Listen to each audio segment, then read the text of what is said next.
Magandang gabi mga kaputak. Welcome po sa aking channel. Ngayon po yung ika 10 days ng ating mga itlog sa aking DIY egg incubator. Kaya ngayon magka-candle tayo mga kaputak. Titingnan natin kung meron bang mga similya yung mga itlog na pina-incubate sa ng aking kaibigan mga kaputak. Titingnan natin ngayon. A few minutes later. Okay mga kapatak, hindi ko na lang ipinakita sa inyo yung pagkakandle ko kasi mahirap mga kapatak. Isang cellphone lang gamit ko, walang makakahawak, kaya tapos na tayo mag-candle. Madalian lang mga kapatak kasi para mainitan ulit yung ating mga itlog na nandito sa egg incubator natin. Sa 15 eggs na kinandle natin mga kapatak, meron tayong natirang 12 yung nandito sa loob, yung sa heritage sa kaya basilan. Ito yung tatlo mga kaputak, mayroong tatlong naiwan. Pwede natin tong lutuin. Ito yung Pinoy mga kaputak. Yan. Yan.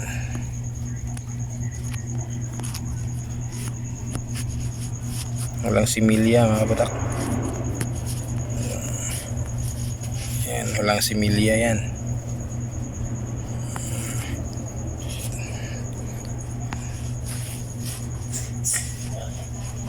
Ito mga kapatak, namatay yung similya, sayang.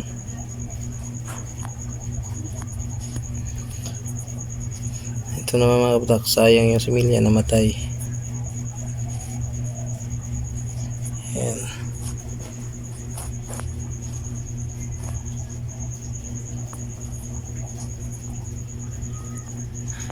Tapos ito naman yung isa. Yan. Namatay din yung similya mga kaputak.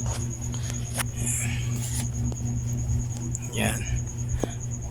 Ang ganda ng mga basilan mga kaputak kasi halos yung kanyang mga itlog na 5 meron yung mga similya. Tapos sa heritage naman may similya din yung 7. Ito lang 3 yung wala.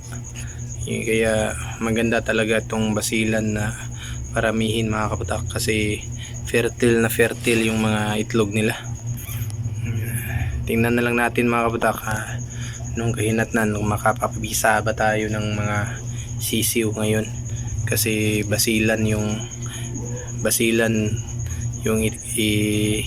pinakasta natin sa ating mga sa isang heritage ng aking kaibigan at saka sa pure basilan na inahin niya.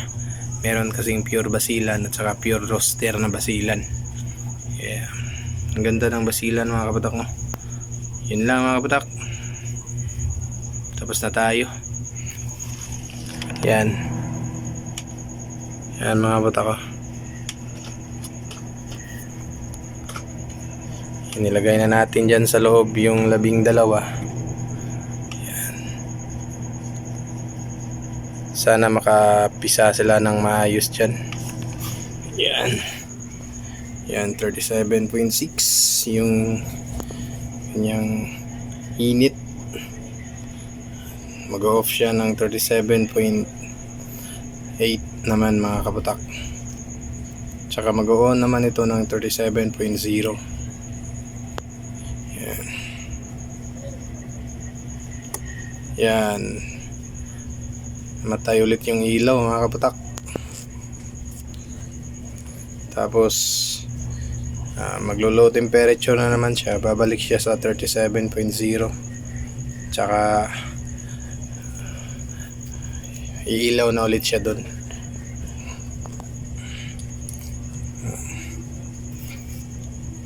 Bumababa na mga kaputak.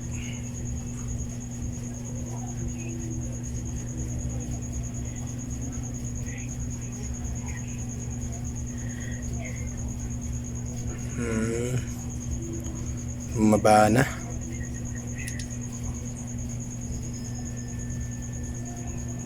Yan.